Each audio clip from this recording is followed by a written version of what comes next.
bienvenue dans Z sur 7, votre podcast d'actualité économique quotidien. Aujourd'hui, nous sommes le 9 mai. Votre podcast aujourd'hui est écrit par Rémi Bernard et animé par Béatrice Marlier. Bonjour et bienvenue dans Z sur 7, votre podcast d'actualité économique quotidien. À votre avis, est-il plus rentable d'emprunter ou d'épargner en Belgique ? La réponse pourrait bien vous surprendre. Les banques ont choisi de ne pas se concurrencer, de laisser un taux bas, de profiter comme ça du fait que beaucoup d'épargnants sont très passifs. C'est la fin pour l'institution bruxelloise Caméléon, un projet avant-gardiste qui aura fort souffert de la pandémie. Le concept originel était tout à fait unique puisque Caméléon s'est développé au sein d'un magasin qui était durable, circulaire avant tout le monde. Dans la suite, nous parlerons de transparence salariale et de nouveaux droits de douane sur les films diffusés aux États-Unis. Z sur 7, c'est parti.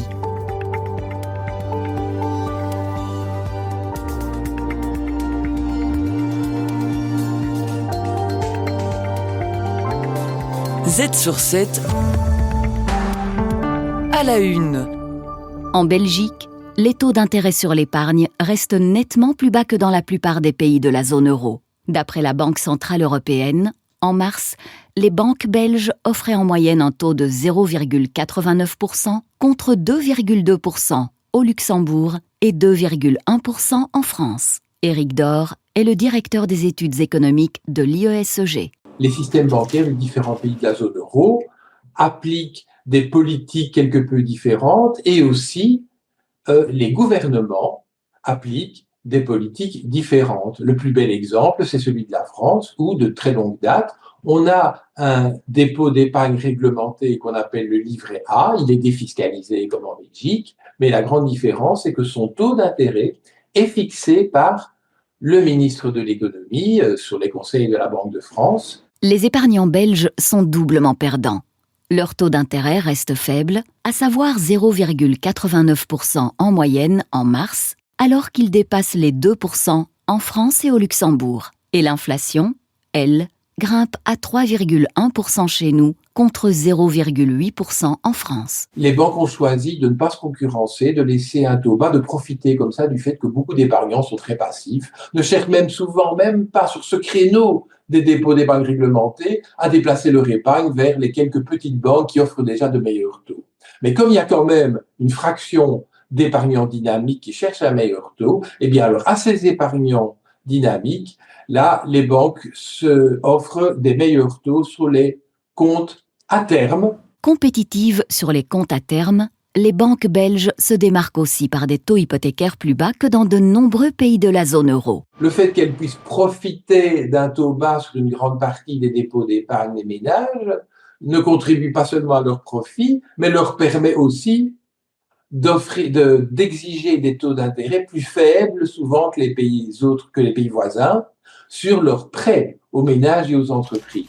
La conclusion prête à sourire, mais en Belgique, il est mieux d'emprunter de l'argent que d'épargner sur de simples comptes réglementés.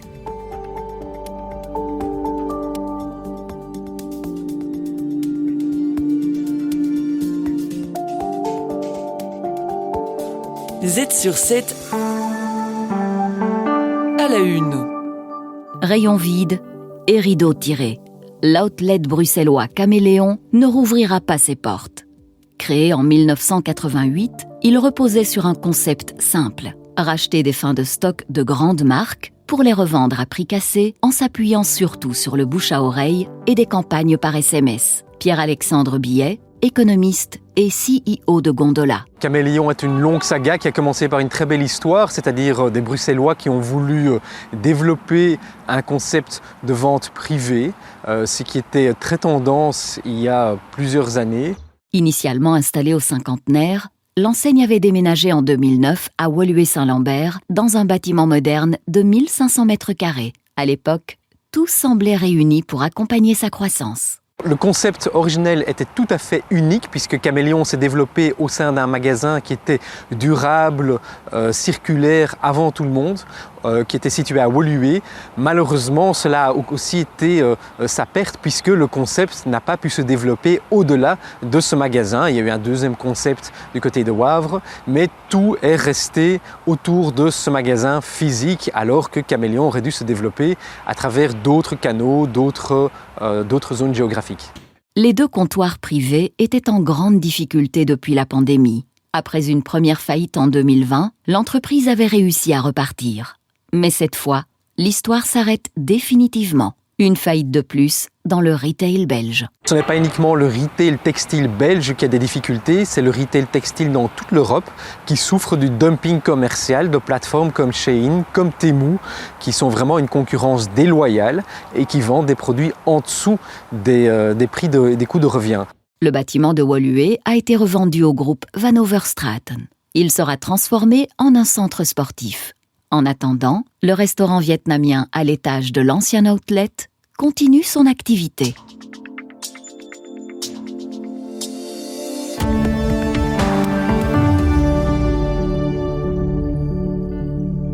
Malik Gourara, CEO de Kingsley & Partners, auteur du guide des salaires 2025, il se penche sur la transparence salariale qui deviendra obligatoire l'année prochaine. Le guide met en évidence des différences de rémunération qui interrogent. Sans explication ou accompagnement, la publication brute des salaires risque d'amplifier frustration, sentiment d'iniquité ou départ stratégique. Alors il y a des mesures très concrètes à prendre qui vont entrer en vigueur en juin 2026, qui vont toucher donc déjà avant l'embauche toutes les rédactions d'offres d'emploi. Donc on devra figurer tous les salaires sur ces offres d'emploi. Bien entendu le communiqué à l'embauche.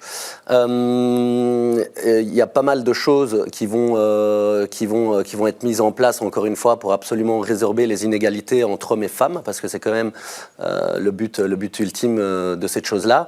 Tous les travailleurs pourront demander, s'ils ont envie, à première demande, un rapport salarial pour leur catégorie de travailleurs. Ça veut dire qu'un commercial ne pourra pas demander pour une personne en marketing, mais par contre pour sa catégorie personnelle.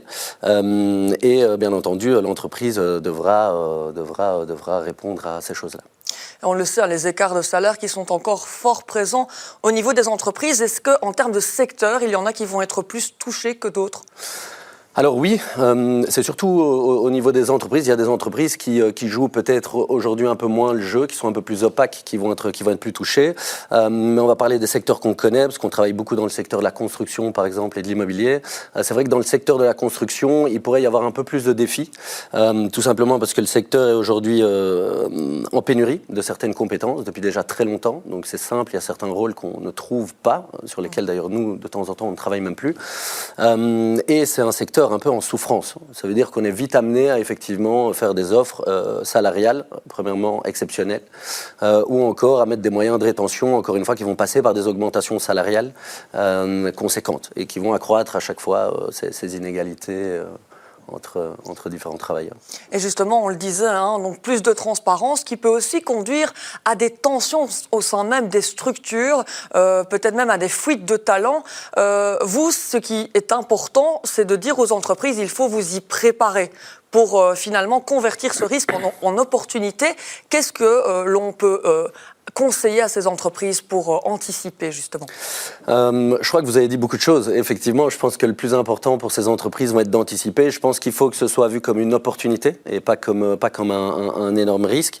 Bon, il y a pas mal de choses à mettre dans la balance ici, mais le plus important, en tout cas, je pense, c'est de prendre bien connaissance de tout ce qui va se passer, de tout ce qu'il faut faire, d'être bien au fait de tout ça, d'anticiper en conséquence, de former les RH, mais aussi de former potentiellement les managers, de mettre des grilles salariales objectivées, et ce qui pourrait être compliqué, parce qu'on reste des humains et donc voilà, on est tous uniques, et donc il va falloir effectivement objectiver ça, bien expliquer, bien communiquer par rapport à la façon dont on l'a fait et pourquoi on l'a fait de la sorte. Et vous pensez que ça pourra aider au recrutement, parce que voilà, quand on navigue sur LinkedIn par exemple à la recherche d'offres d'emploi, c'est parfois compliqué d'y voir clair en matière salariale. Est-ce que ça pourra être bénéfique pour l'emploi?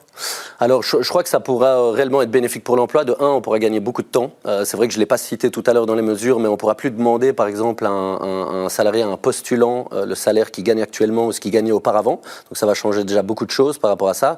Et le fait d'afficher donc les salaires pour ce type d'emploi va changer beaucoup de choses. Et je pense que les sociétés qui vont jouer le jeu, comme d'habitude, et qui vont afficher cette transparence, qui vont communiquer autour, vont booster leur employabilité et seront toujours un facteur hyper positif sur le marché.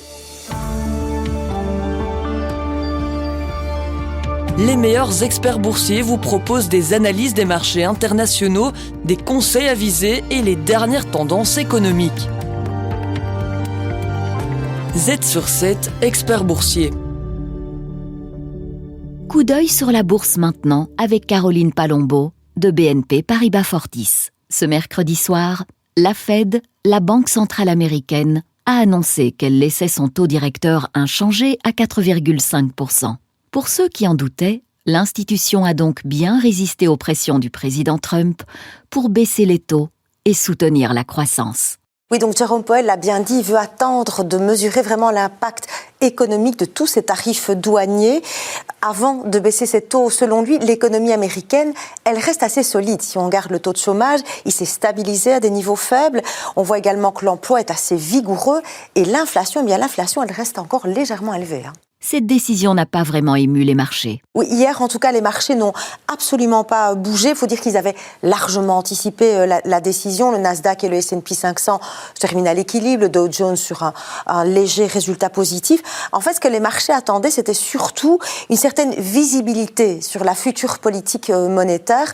Au niveau du dollar, on voit qu'il s'est légèrement apprécié par rapport à l'euro, mais il a été encouragé probablement par tous ces pourparlers qui ont lieu actuellement, et notamment pour ce week-end entre la Chine et les États-Unis. Face à l'euro, le dollar a tout de même légèrement progressé, soutenu par l'imminence des pourparlers commerciaux entre la Chine et les États-Unis.